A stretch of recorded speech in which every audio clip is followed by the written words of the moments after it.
अभी देखिए मैम ने आपको कहानी के बारे में बताया, हार की जीत कहानी। तो बच्चों, हार की जीत कहानी बताने के पहले थोड़ा सा मैं आपको कहानी के बारे में बताऊं। जो कहानी है, जैसे आप लोग पढ़ते हैं कि कोई भी चीज़ बनती है तो उसमें कुछ एलिमेंट्स होते हैं, कुछ तत्व होते हैं।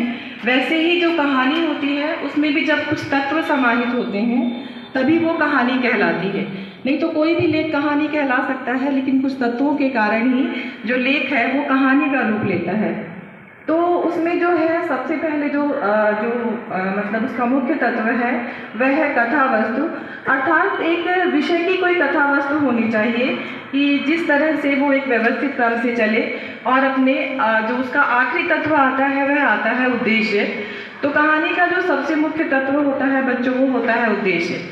अभी एक क्लास में मतलब हमने थोड़ा सा वर्क दिया था बच्चों को कि जो गद्य साहित्य की विधाएं हैं आप उसके ऊपर कुछ लिखिए जो आपको सबसे ज़्यादा पसंद है।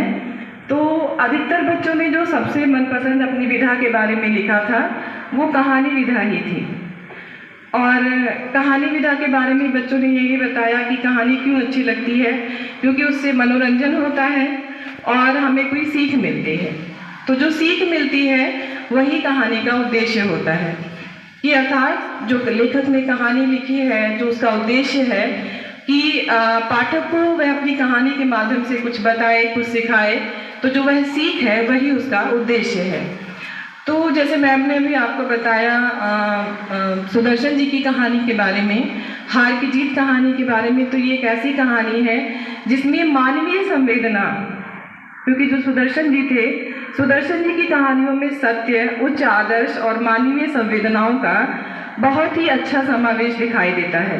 तो जो उन्होंने अपनी हार की जीत कहानी लिखी है उसमें उन्होंने जो मानवीय संवेदना है कि अपने निज सुख के लिए, अपने निज सुख का त्याग करके जब मानव दूसरों के सुख की चिंता करता है तो वह मानवता की जीत होती है। अर्थात जो मानव है तभी मानव का रूप लेता है या मानव कहलाता है जब वह अपने साथ साथ दूसरों के बारे में भी चिंता करे, दूसरों के बारे में भी सोचे। तो ये जो हार की जीत कहानी है, इस कहानी में सुदर्शन जी ने जो अपने 3 पात्र रखे हैं, डाकू खड़क सिंह, बाबा भारती और उनका जो घोड़ा है सुल्तान। आप लोगों ने कहानी पढ़ी भी होगी और जो छोटे बच्चे हैं उनको पढ़ा चुके हैं हम लोग कहानी, और उनको बहुत अच्छी तरह से कहानी याद भी है। अभी कल ही एक बच्चे ने क्लास में सुनाई थी, लेकिन फिर भी मैं थोड़ा सा आपको उसके बारे में बताती हूँ कहानी के बारे में।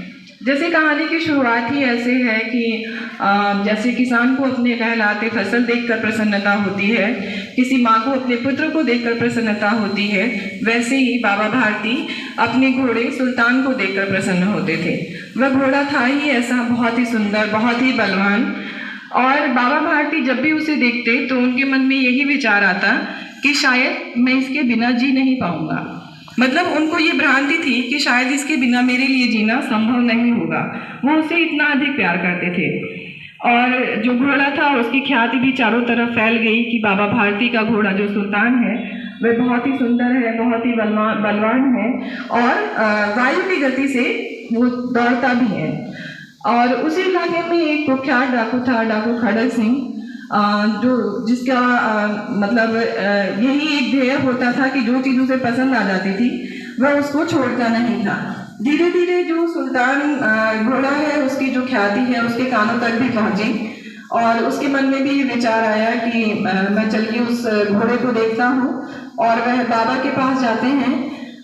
एक डाकू होते हुए भी मतलब उसके मन में, जैसे मैम ने बताया कि मानवीय संवेदनाएं थी, तो उसी तरह मानवीय संवेदना के साथ साथ एक जो मानव की एक इच्छा होती है कि हर एक अच्छी चीज को देखने की, पाने की, तो उसके मन में भी ये इच्छा जागृत हुई और वह इसी लालच में बाबा के आश्रम में पहुंचा और उसने बाबा से घोड़ा दिखाने का आग्रह किया। बाबा भी मानव ही थे, उनके मन में भी अपने घोड़े की प्रशंसा सुन के उसने कहा कि बाबा आपके घोड़े की बड़ी प्रशंसा सुनी है। तो उन्होंने कहा हाँ, वो चीज़ ही ऐसी है कि जो एक बार देख लेता है वो उसकी जो छवि है उसके हृदय पर अंकित हो जाती है। तो उसने कहा हाँ बाबा, मैंने भी बहुत ख्याति सुनी है, इसीलिए मैं उसे एक बार देखने चला आया। तो जो मानव स्वभाव ही है कि अपनी चीज़ों की तारीफ सुनकर या अपनी जो भी हमारे पास वस्तु है उसकी कोई तारीफ करता है तो उसे अच्छा लगता है। बाबा भारती भी उसे अपने अस्तबल में ले गए और वहाँ पर उन्होंने जो अपना घोड़ा है सुल्तान, उसे बहुत ही एक गर्व के भाव से दिखाया। लेकिन जो खड़ग सिंह था उसके मन में उस घोड़े को देखकर लालच आ गया और उसने सोचा कि ये बाबा तो एक सन्यासी व्यक्ति हैं, उनके पास इस घोड़े का क्या काम, ये घोड़ा तो मेरे पास होना चाहिए। और उसने बाबा से जाते जाते कहा कि बाबा मैं ये घोड़ा आपके पास रहने ना दूंगा। अब बाबा उसकी इस धमकी को सुनकर डर गए। बेचारे एक तो सन्यासी व्यक्ति और घोड़े से इतना प्रेम करते थे अपने, उनकी जो रातों की नींद थी वो गायब हो गई। अब उनका पूजा पाठ में भी मन नहीं लगता, यहाँ तक कि पूजा पाठ छोड़कर अब वह दिन रात खाली अपने घोड़े की रखवाली करते कि कहीं ऐसा ना हो डाकू खड़ग सिंह आए और मेरे घोड़े को चुरा कर ले जाए। लेकिन धीरे धीरे समय बीतता गया और ये जो बात बहुत दिन की हो गई। बाबा भारती थोड़े निश्चिंत हो गए कि हो सकता है कि ये वो ऐसे ही उसने कहा हो और वो एक बुरे सपने की तरह उसे भूल गए। बाबा निश्चिंत हो गए। एक दिन शाम को बाबा अपने घोड़े पर बैठकर, जैसे उनका वो रोज का कार्यक्रम था कि जब तक वो अपने घोड़े पर बैठकर 8-10 मील की सैर न कर लेते उनके मन को चैन नहीं पड़ता था। तो उस दिन भी बाबा सायंकाल का समय था, अपने घोड़े पर सवार होकर और शाम की सैर के लिए निकले थे और अपने घोड़े को देखकर प्रसन्न हुए जा रहे थे कि क्या घोड़ा है और कैसी वायु की गति से ये दौड़ रहा है। उसी समय अचानक उनके कानों में आवाज पड़ी, बाबा जरा ठहरो। उनके कानों में जैसे ही आवाज पड़ी उन्होंने घोड़ा रोक दिया और देखा कि एक पेड़ के नीचे एक अपाहिज व्यक्ति पड़ा हुआ है। उसने कहा बाबा ने पूछा कि क्या बात है। उसने कहा बाबा मैं अपाहिज हूँ और यहीं पास में रामा वाला गांव है, मुझे उस गांव में जाना है और संध्या का समय हो गया है, थोड़ी देर में रात्रि हो जाएगी और मैं वहाँ पहुँच नहीं पाऊँगा। अगर आप मुझे अपने घोड़े पर बैठाकर वहाँ पहुँचा देते तो आपका बड़ा आभार था। तो उन्होंने कहा कि कहाँ जाना है, किसके यहाँ जाना है वहाँ। तो उन्होंने कहा कि बाबा यहाँ दुर्गा दत्त वैद्य रहते हैं रामावाला में, मैं उनका सौतेला भाई हूँ और मुझे उन्हीं के पास जाना है। बाबा ने कहा ठीक है। बाबा दयालु थे ही, सन्यासी व्यक्ति, और उन्होंने वो खुद तो घोड़े से उतर गए और उसको उस पर बैठाकर घोड़े की लगाम पकड़कर धीरे धीरे चलने लगे। अचानक से उन्हें झटका लगा और उन्होंने देखा कि वह जो अपाहिज व्यक्ति है वह घोड़े पर तनकर बैठा हुआ है। बाबा आश्चर्यचकित रह गए कि ये क्या हुआ। तब तक उन्होंने देखा कि घोड़ा तेज गति से सर पर दौड़ा जा रहा है और बाबा ने देखा कि वह अपाहिज नहीं बल्कि वही डाकू खड़ग सिंह था और डाकू खड़ग सिंह उनके घोड़े को दौड़ाए लिए जा रहा था। बाबा भारती कुछ देर तक तो उनकी समझ में नहीं आया वो क्या करें। वो एकदम निराश हो गए थे और एकदम हतप्रभ होकर वो देखे जा रहे थे कि किस तरह की ऐसी क्या घटना हो गई। तभी अचानक उन्होंने साहस करके वो बहुत जोर से चिल्लाए कि डाकू खड़ग सिंह जरा ठहरो। उनकी आवाज़ जैसे ही कान में डाकू खड़ग सिंह के कानों में पड़ी वह तुरंत उसने अपना घोड़ा रोक दिया और कहा कि बाबा कहिए, लेकिन यह घोड़ा तो ना दूंगा। बाबा ने कहा कि घोड़े की बात ही मत करो, घोड़े के विषय में मैं कुछ बात ही नहीं करना चाहता, बस मेरी तुमसे एक विनती है उसे सुन लो। उसने कहा कि बाबा अब देखिए, जैसे मैम ने कहा कि डाकू होते हुए भी उसके मन में संवेदना थी और क्योंकि जो सुदर्शन जी हैं उनकी कहानियों में जो भी चरित्र दिखाई देते हैं, हमें जो भी पात्र दिखाई देते हैं उसमें आदर्श जो है वो बहुत एक आप कह सकते हैं आदर्श की कई लोगों ने तो कहा है कि आदर्श और जो यथार्थ है उसमें उसकी पराकाष्ठा दिखाई गई है। लेकिन बच्चों ऐसा नहीं होता है कि आदर्श की पराकाष्ठा नहीं होती है। आदर्श हमें हर जगह दिखाई पड़ता है, बस होता यही है कि हमें उसके बारे में बताया कम जाता है, हम जानते कम है उसके बारे में। तो वो डाकू होते हुए भी जैसे ही बाबा ने एक आवाज़ लगाई वो तुरंत रुक गया और कहा बाबा मैं आपका दास हूँ, आप आज्ञा करिए, बस इस घोड़े के अलावा आप जो कुछ कहेंगे मैं आपको दूंगा।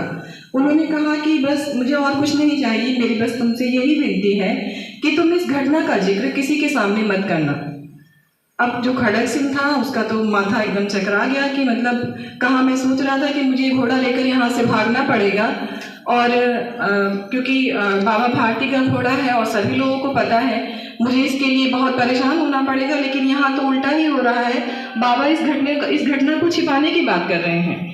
वो कह रहे हैं कि इस घटना के बारे में किसी से जिक्र ही ना किया जाए। बहुत देर तक वो सोचता रहा, उसने बहुत सिर मारा, लेकिन यह बात उसकी समझ में नहीं आई कि बाबा ने ऐसा क्यों कहा। और आखिरकार वह हार कर बाबा से पूछता है कि बाबा आप ऐसा क्यों कह रहे हैं। तो बाबा ने कहा कि अगर इस घटना का लोगों को पता चल गया तो लोग दीन दुखियों पर विश्वास करना छोड़ देंगे। वह दूसरों की जो दीन दुखिया जो लोग हैं, जो गरीब लोग हैं, निर्धन लोग हैं, लोग उनकी मदद करना छोड़ देंगे और लोगों का इंसानियत पर से विश्वास टूट जाएगा।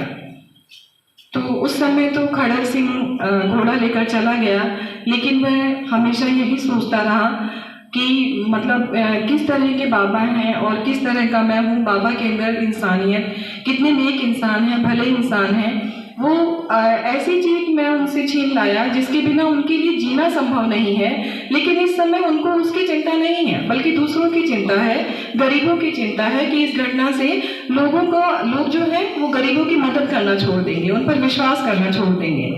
और बाबा की इस बात का खड़क सिंह पर इतना प्रभाव पड़ा, उसका हृदय परिवर्तन हुआ और एक दिन रात के अंधेरे में आकर वह बाबा का घोड़ा अस्तबल में, जहाँ पर सुल्तान बांधा जाता था, उसने घोड़े को लाकर वहाँ बांध दिया।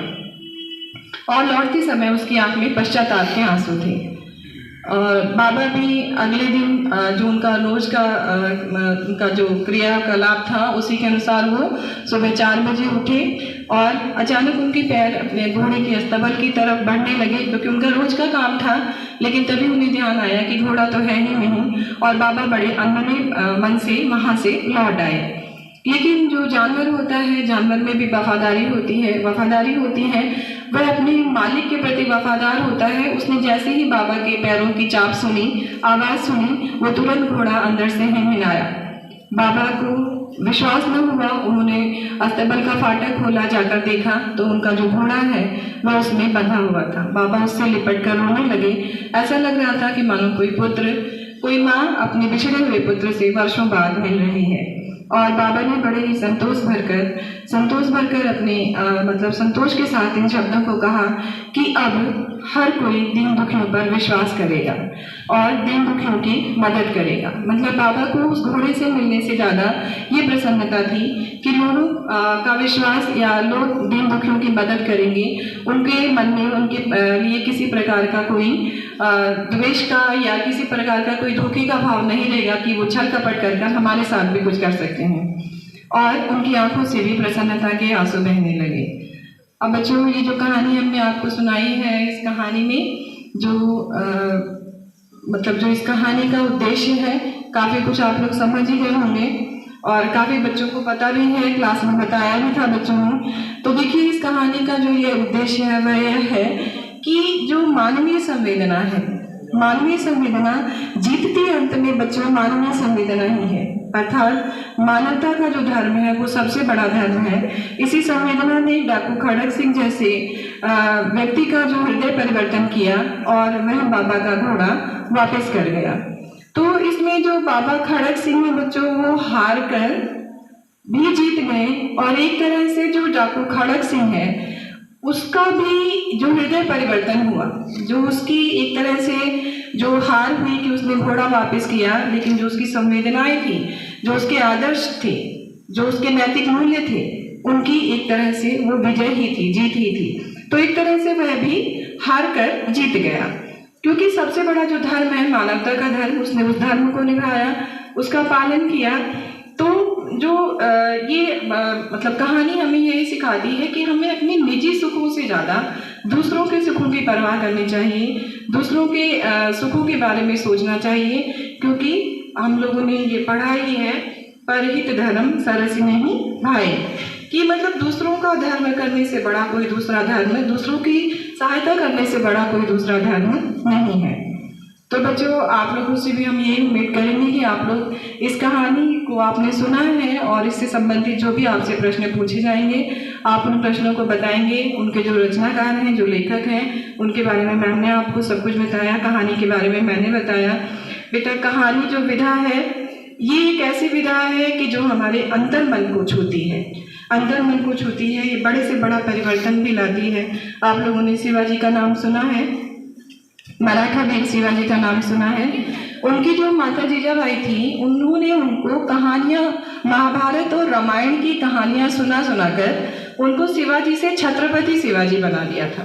तो जो कहानियाँ हैं वो हमारे अंतर मन पर, हमारे अंतर पटल पर अपना बहुत ही प्रभाव डालती हैं। तो जब भी आपको भी समय मिले, आप जो ये मोबाइल में समय बिताते हैं देखने में, और जो भी पता नहीं आप लोग और इसके अलावा क्या इंटरनेट पे क्या क्या चीज़ें चलाते हैं, उससे अच्छा है किसी अच्छे लेखक की अच्छी कहानी लेकर पढ़िए और उसके भावों को महसूस करिए और देखिए। उससे जब आप एक बार पढ़ने लगेंगे तो आपका अपने आप ही उसमें रुचि बढ़ती जाएगी। एक कहानी, दो कहानी, उसके बाद आप इस तरह से और भी कहानियों के प्रति पढ़ने के लिए खुद ही प्रेरित होंगे। तो बस मैं इतना ही कहना चाहती हूँ कि इस कहानी के बारे में कि आपने जो इससे सीखा है आप भी उसके बारे में थोड़ा सा अपने जीवन में उतारने का प्रयत्न करिएगा, कोशिश करिएगा कि दूसरों की मदद यही सबसे बड़ा मानवता का धर्म है। धन्यवाद।